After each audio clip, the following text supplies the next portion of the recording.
Question number 6 देखेंगे। 2018 में ये भी 2 नंबर का आया हुआ है और बहुत सिंपल और बहुत आसान क्वेश्चन है। कैसे करेंगे ध्यान से समझेंगे। अगर इसको हमने करने में गलती कर दी तो हमसे आंसर नहीं आएगा।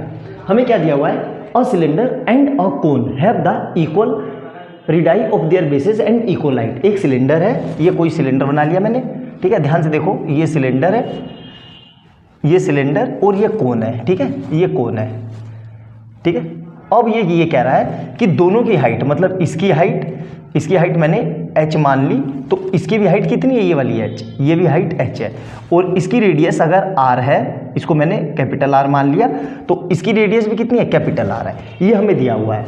और क्या दिया हुआ है, if there CSA are in the ratio, किसका रेशियो, तो पहले क्या लिखा है, देखो ध्यान देना, पहले सिलेंडर है तो ये सिलेंडर का रेशियो पहले आएगा, फिर कोन है तो ये कोन का है CSA, तो मतलब क्या लिखेंगे, CSA of cylinder upon CSA of cone, इन दोनों का रेशियो दिया हुआ है। कितना रेशियो दिया हुआ है, 8/5, ठीक है।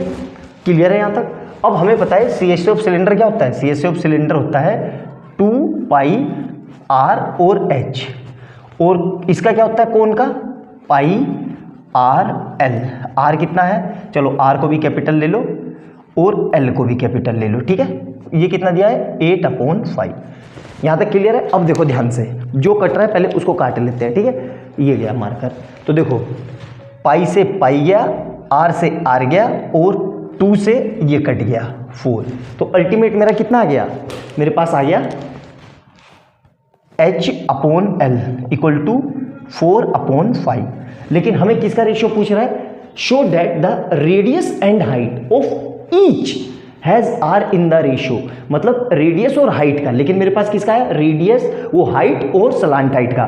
तो अब हमें पता है एक फार्मूला, क्या फार्मूला पता है भाई, कोन के केस में क्या होता है, ये सलांट हाइट होती है ना, तो क्या होता है, L² equal to h² plus r², ये पता है कि नहीं। और लेकिन यहाँ तो सर L है, तो L को बदलना होगा, तो L को मैं ये लिख सकता हूँ अंडर रूट के अंदर h² प्लस r²। क्लियर है यहाँ तक। अब इसी L को यहाँ रखना है, क्यों, क्योंकि मुझे हाइट में और रेडियस में रेशियो चाहिए। तो यहाँ पे क्या आ जाएगा, h ये रहा, और यहाँ पे कितना है, अंडर रूट के अंदर h² plus r² equal to कितना है, 4/5। अब सर देखो ध्यान से, फिर बच्चे से गलती करेंगे, क्यों गलती करेंगे, ध्यान से देखना, गलती की वजह भी बताता हूँ। ये गलती कहाँ होगी, यहाँ पे हमें क्या है, स्क्वायर में, और रेशियो कभी भी स्क्वायर में नहीं होगा, तो ये स्क्वायर हटा, ये स्क्वायर रूट हटाना पड़ेगा। स्क्वायर रूट कैसे हटेगा, दोनों तरफ से स्क्वायरिंग बोथ साइड, तो मैं क्या लिख रहा हूँ, स्क्वायरिंग बोथ साइड। क्यों किया मैंने स्क्वायरिंग, देखो उसका रीजन बता देता हूँ, तभी ये अंडर रूट हटेगा। तो क्या आ जाएगा, ये h², अच्छा ऐसे लिख लो, एक काम करते हैं, h अपॉन अंडर रूट के अंदर पूरे h² प्लस r² का whole square is equal to क्या आएगा, 4/5 का होल स्क्वायर। तो यहाँ से कितना आ जाएगा, ये h इसको मिल जाएगा h², और इसको मैं इस वाले को मैं लिख सकता हूँ h² प्लस r² की पावर 1/2, और इसका क्या है, इसका मुझे स्क्वायर करना है, क्योंकि ये वाला स्क्वायर इन दोनों को मिलता है, ये स्क्वायर।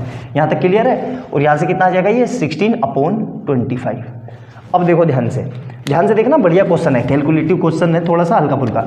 इससे ये कट जाएगा, क्यों, पावर की पावर हो तो पावर में मल्टीप्लाई होती है, तो 2 × 1/2, तो ये कट जाएगा ना।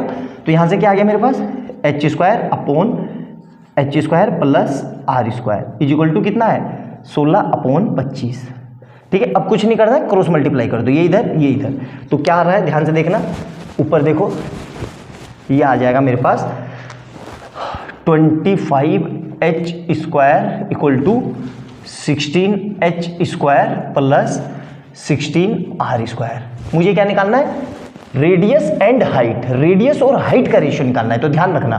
तो इसको मैं कर रहा हूँ इधर, तो 25h² minus 16h² equal to 16r²। तो यहाँ से कितना आ जाएगा, 9h² इक्वल टू 16r², ठीक है। और हमें क्या निकालना है, ध्यान से देखो, हमें रेडियस और हाइट का, तो इसको इधर भेजेंगे, इस h को इसके नीचे और इस 16 को इसके नीचे, तो क्या आ जाएगा 9/16 equal to r² upon H square. अब ध्यान से देखना, इस 9/16 को मैं ये लिख सकता हूँ 3 का स्क्वायर अपॉन 4 का square is equal to R square upon H square. अब इस पूरे को फिर से मैं ये लिख सकता हूँ, ध्यान से देखना, इस पूरे को 3/4 का होल स्क्वायर, और इस पूरे को क्या लिख सकता हूँ, आर अपॉन एच का होल स्क्वायर। अब इस होल स्क्वायर से ये कट गया तो अल्टीमेट क्या आ गया, R upon H equal to R upon ये 3/4 equal to R upon H. और हमें क्या प्रूफ करना था, हमें यही प्रूफ करना था, मतलब R ratio H equal to 3/4, यही मेरा आंसर है। तो देख लिया, सिंपल सा क्वेश्चन था, लेकिन कितना बढ़िया कैलकुलेटर वाला क्वेश्चन था और आपको कहाँ उलझा सकता था। तो अच्छे से नोट डाउन करना, वीडियो अच्छी लगे तो लाइक एंड सब्सक्राइब कर लेना और बेल आइकन दबा लेना कि जैसे मैं कोई नई वीडियो डालूं उसका नोटिफिकेशन आपको तुरंत मिल जाए। और जो लोग चैनल पर पहली बार आए हैं उनको मैं ये बताना चाहता हूं कि इससे पहले अब तक मैं 5 क्वेश्चन करा चुका हूं, सारे previous years one of the top level के क्वेश्चन है। तो चैनल पर जाना, उनको देखना और अपनी तैयारी को जांचो कि आपको कितना आता है और आप प्रीवियस ईयर्स कितने अच्छे से कर पा रहे हो। ठीक है, मिलते हैं अगली वीडियो में बहुत अच्छे क्वेश्चन के साथ। बाय बाय दोस्तों।